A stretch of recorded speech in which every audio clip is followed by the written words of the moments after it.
The Patatsfontein passes a fairly long route which includes an easy entry and exit section on good gravel roads, which we have included as they form an integral part of the whole route. The total distance is 13.4 kilometers and includes some basic two-spur 4x4 track as well as good quality gravel roads.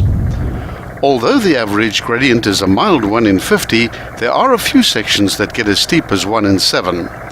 This route, together with the Patatsfontein Pass, forms a wonderful circular loop with the mighty Warboomsberg towering over the valley to the north. In 4x4 terms, this pass is generally rated as a Grade 1 and only occasionally becomes a Grade 2, which makes it suitable for novice and intermediate drivers. Note that parts of the route cross private land, so permission needs to be obtained in advance. Part 1 of this 3-part series deals with the access road through the Port as well as the first river crossing.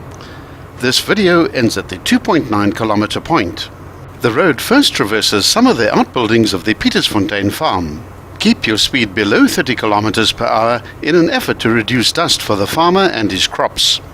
The Patatsfontein farm has a fascinating history which dates back to 1756. At that time, two colored men, Klaas Voorts and Jan Pieters, delivered a load of ivory to the governor of the Cape. In return for the ivory, each was allowed to select a farm in the colony. Today the name Klaas Voorts is a well-known name, and his friend Jan Pieters found a farm with a strong fresh water spring, which was promptly named Patatsfontein. From those years, a number of owners have lived on the farm, which includes several generations of the same family.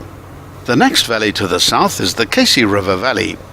Meaning sweet water in the language of the Khoisan, the nomadic hunter-gatherers who inhabited the area over 100,000 years ago, the Casey is an 18-kilometer-long valley enclosed by the foothills of the Langeberg mountain range in the Little Karoo. The semi-desert inland region of the south of the Karoo in the Western Cape is one of the world's most unique arid zones and South Africa's largest ecosystem. The dry climate, together with the naturally limed soils, is ideal for the cultivation of vineyards, grown predominantly on the high slopes and the fertile alluvial soil along riverbanks. The Klein Karoo wine route, which stretches along the Cape Route 62 from Montague in the west to Longkloof in the east, is arguably the most diverse of South Africa's wine regions, and its various microclimates enable winemakers to produce a wide variety of quality wines, including dry wines, fortified wines, and pot still brandies. World-class port and South Africa's champion muscadel are specialities among the fortified wines produced here. It should be noted that this port is subject to frequent flooding. From the western start of the Patatsfontein Pass at the Patatsfontein farm, the road winds through a rugged and attractive port known as the Port Port. This port is fairly short and lasts for 2.7 kilometers and contains no less than 22 bends, corners and curves as the road heads northwest, crisscrossing the Patatsfontein Rivier. Exactly at the 2.7 kilometer mark, at the apex of a sharp left-hand bend, a very minor track disappears into the bushes on the right. It's very easy to miss this turn, so make sure that you mark it on your GPS and don't miss the turn to the right.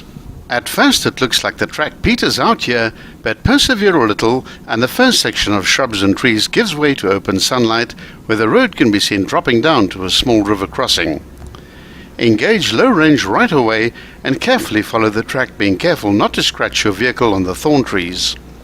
When driving any of these minor gravel roads in the Karoo, thorn trees are always going to be present, and more so near dry river beds. Carry a pair of long-handled secateurs in your vehicle to remove any branches that encroach over the roadway. At this complex intersection, make sure that you keep right and continue on the road as it drops down towards the next river crossing, which is the most difficult obstacle on the whole route. For most of the summer, this stream will be dry, and during winter at best it'll be a small stream with very little depth. However, the crossing, which is about 6 meters wide, contains lots of big rocks and boulders. Get a passenger to guide you, making sure that no part of your vehicle's undercarriage hits any of these rocks. Once you've cleared this obstacle, the rest of the pass is relatively straightforward. Be sure to watch part 2 and 3 of the Patatsfontein Pass.